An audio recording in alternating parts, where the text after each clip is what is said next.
I mean, we look for three things when we hire people. We look for intelligence, we look for initiative or energy, and we look for integrity.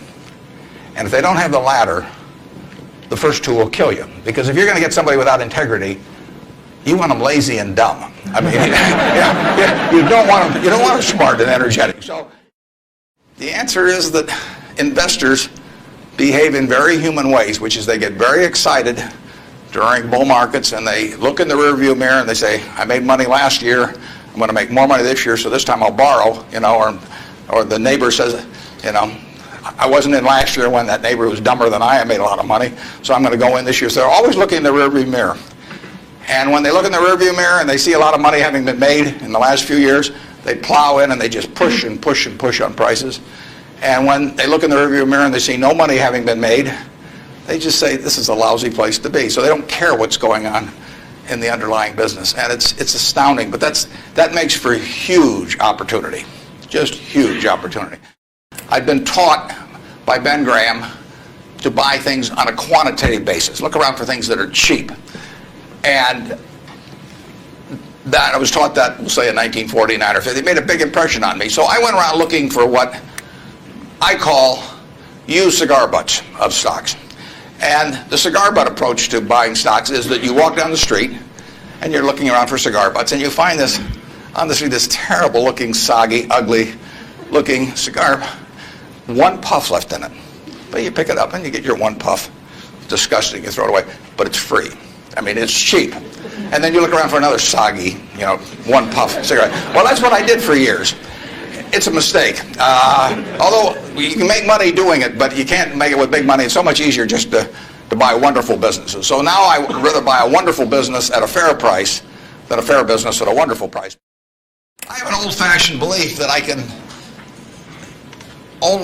should expect to make money in things that I understand. And when I say understand, I don't mean understand, what the product does or anything like that. I mean understand what the economics of the business are likely to look like 10 years from now or 20 years from now. I know, in general, what the economics of, say, Wrigley chewing gum will look like 10 years from now. The internet isn't going to change the way people chew gum. It isn't going to change which gum they chew. If you own the chewing gum market in a big way, and you've got Double Mint and Spearmint and Juicy Fruit, those brands will be there 10 years from now. So I can't pinpoint exactly what the numbers are going to look like on Wrigley, but I'm not going to be way off if I try to look forward on something like that. That evaluating that company is within what I call my circle of competence. I understand what they do, I understand the economics of it, I understand the competitive aspects of the business. The biggest mistakes we've made by far,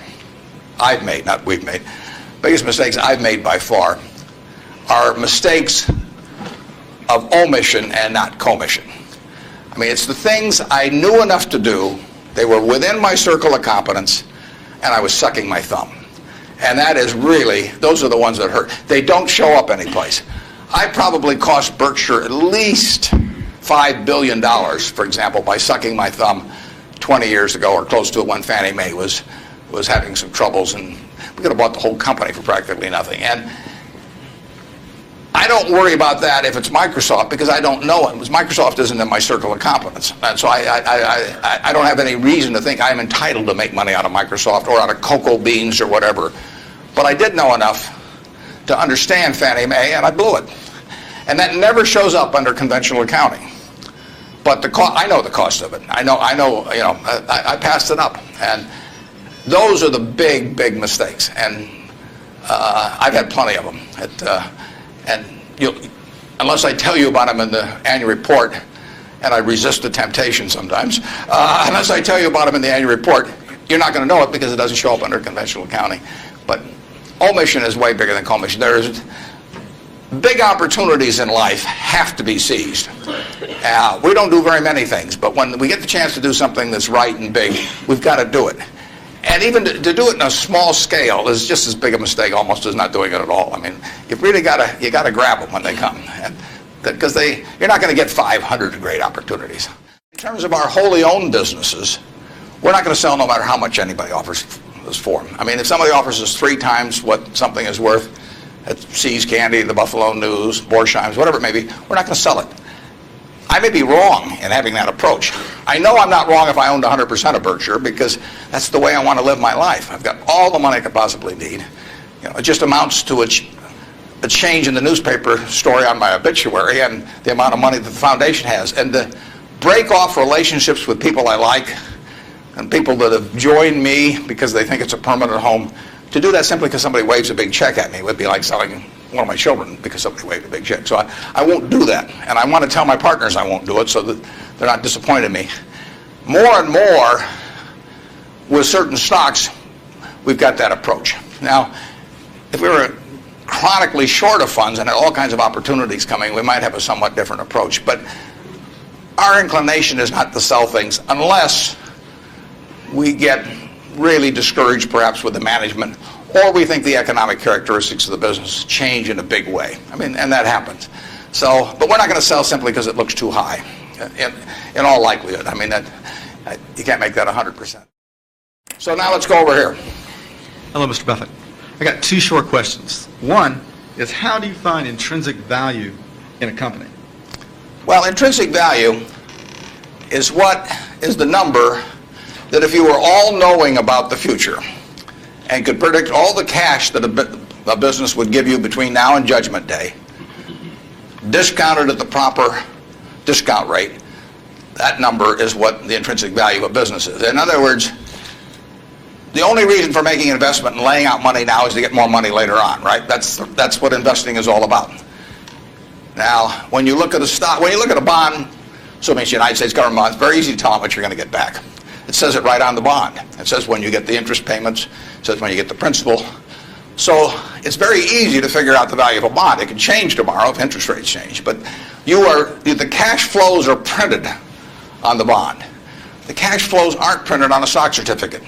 That's the job of the analyst, is to print out, change that stock certificate, which represents an interest in the business, and change that into a bond and say, this is what I think it's going to pay out in the future. When we buy, some new machine for Shaw to make carpet, that's what we're thinking about, obviously, and you all learn that in business school. But it's the same thing for a big business.